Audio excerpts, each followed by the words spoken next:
एक बार जरा मार्केट का रुख करते हैं। 73 पॉइंट नीचे निफ्टी, अभी भी 74 पॉइंट नीचे, तो थोड़ा सा यहाँ पर एक इम्पैक्ट है।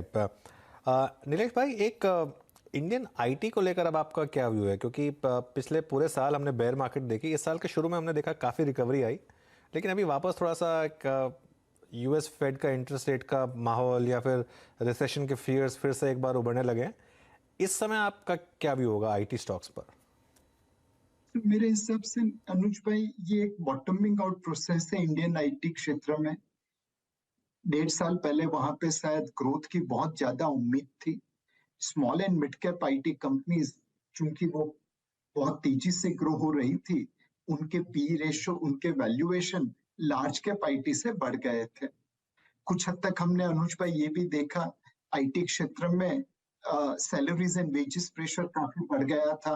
लोग यू नो 2-2 3-3 आईटी कंपनी में काम कर रहे थे। आप एक आदमी को अपॉइंटमेंट लेटर दो, वो ज्वाइन नहीं होता था। तो ऐसी बहुत सारे प्रेशर आ गए थे आईटी क्षेत्र में ऊपर, जिसकी वजह से उनके मार्जिन पे इम्पैक्ट आ गई थी। अब धीरे धीरे लगता है कि एक प्राइस में करेक्शन की वजह से ग्रोथ एक्सपेक्टेशंस नीचे आ गई है।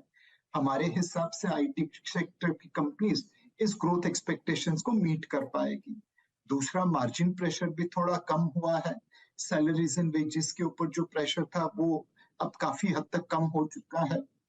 तीसरी चीज है कि नास्डैक में भी करेक्शन आने के बाद आईटी क्षेत्र की कंपनीज वहां पे बॉटमिंग आउट प्रोसेस कर रही है। यूएस फेड ब्याज बढ़ा रही है और उस वजह से रिसेशन की थोड़ी अनसर्टेनिटी बढ़ी है। उस वजह से प्रोबेबली आईटी क्षेत्र के शेयर्स में थोड़ी गिरावट रहेगी। बट हमारे हिसाब से ये एक समय है, आप अपने दाम पे, अपने वैल्यूएशन पे लार्ज कैप आईटी कंपनीज में निवेश कर सकते हैं। ओके, ये लार्ज कैप आईटी पे आपका टेक था। अच्छा नीलेश जी, मैं जस्ट एक एग्जांपल कोट कर रहा हूँ। NTPC I mean decade high पे ट्रेड कर रहा है। पावर की डिमांड आपको एग्जैक्टली मालूम ही है। अभी specially I mean closer to March, I mean इस महीने में या फिर अगले 7-8 महीने के पर्सपेक्टिव से, 3-4 क्वार्टर के पर्सपेक्टिव से आपका पावर स्टॉक्स का व्यू क्या है? NTPC, Tata power, Torrent power, कैसे अप्रोच करना चाहिए पावर स्पेस को इस वक्त?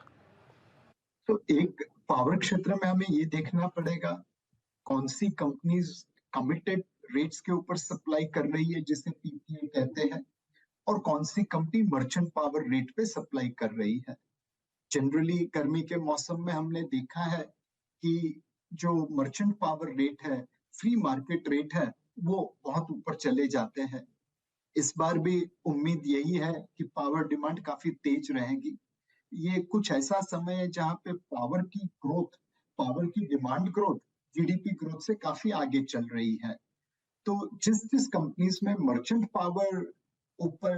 पावर बेचने की क्षमता ज्यादा है, मेरे हिसाब से उस शेयर्स में अभी भी यहाँ से थोड़ी तेजी हो सकती है।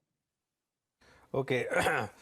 नीलेश भाई, एक न्यू एज स्टॉक्स ने इस साल काफ़ी अच्छा कारोबार किया है काफ़ी। और एक चीज़ जो आपने भी नोटिस की होगी कि जितने भी न्यू एज स्टॉक्स हैं, अब इनमें जितनी ब्लॉक डील्स आती हैं, जितने भी प्रीवियस इन्वेस्टर्स हैं, अब वो निकल रहे हैं तो बड़े आराम से वो जो माल है वो पूरा मार्केट में एब्जॉर्ब हो जाता है। पहले नहीं होता था ये। क्या बदला है यहाँ पर, और क्या आप इन्वेस्ट कर रहे हैं इन स्टॉक्स में? तो अनुज भाई, न्यू एज कंपनीज में हम भी सीख रहे हैं। हमें भी इस क्षेत्र में उतना अनुभव नहीं है जितना लेट्स से पावर कंपनी में या आईटी कंपनी में है। सेकंड चीज, इसमें हम एक पोर्टफोलियो अप्रोच बना के चल रहे हैं। एक ही स्टॉक के ऊपर पैसा लगाने की जगह पे हम अलग अलग प्रकार की कंपनीज में निवेश कर रहे हैं। तीसरा, इसमें हम वॉलेटिलिटी के लिए तैयार हैं। जैसे हमें इस क्षेत्र में निवेश करने का बहुत ज्यादा अनुभव नहीं है, वैसे मार्केट में भी बहुत लोगों को इस क्षेत्र में निवेश करने का अनुभव नहीं होगा, और उस वजह से यहाँ पे नॉर्मल स्टॉक से ज्यादा वॉलेटिलिटी रहेगी। ऊपर भी ज्यादा जाएंगे, नीचे भी ज्यादा गिरेंगे। यहाँ पे कॉन्ट्रा ट्रेड करने की कोशिश कर रहे हैं। ऑब्वियसली पूरी बॉटम या पूरा टॉप कभी कैप्चर नहीं होता, बट जैसे जैसे स्टॉक्स गिरते हैं वहां पे हम धीरे धीरे लेने की कोशिश करते हैं। जैसे जैसे स्टॉक बढ़ते हैं वहां पे थोड़ा प्रॉफिट बुक करने की कोशिश करते हैं। मोर इम्पोर्टेंटली, इन कंपनीज की मैनेजमेंट को मिलके, उनकी बैलेंस शीट पढ़ के, उनके दूसरे कॉम्पिटिटर्स से बातें करके हम इनके बिजनेस मॉडल को समझने की कोशिश कर रहे हैं, अपने अनुभव को गहरा बनाने की कोशिश कर रहे हैं। ओके, चलिए नीलेश भाई, शुक्रिया जुड़ने के लिए आज हमारे साथ, और all the best, have a good day. तो चलिए, ये बात हुई नीलेश भाई से। एक बार जरा मार्केट का रुख करते हैं और थोड़ी सी रिकवरी इस समय बैंक निफ्टी में। क्लियरली देखिए, वो बैंक निफ्टी का एक टेक्सचर जो है वो बाय ऑन डिप्स का है, उसको रिस्पेक्ट करेगा वो, और लोअर लेवल्स डिफेंड कर रहा है। और जब तक 41,350 ना टूटे तब तक वो बाय ऑन डिप्स का ट्रेड इंटैक्ट रहेगा बैंक निफ्टी पर। और उसके अलावा मिड कैप इंडेक्स में अभी भी तेज़ी बरकरार है, एडवांस डिक्लाइन अभी भी काफ़ी स्ट्रांग है। एक्चुअली नीलेश जैन के पास चलते हैं, उनकी पिक्स रह गई हैं अभी। नीलेश जी, गुड मॉर्निंग।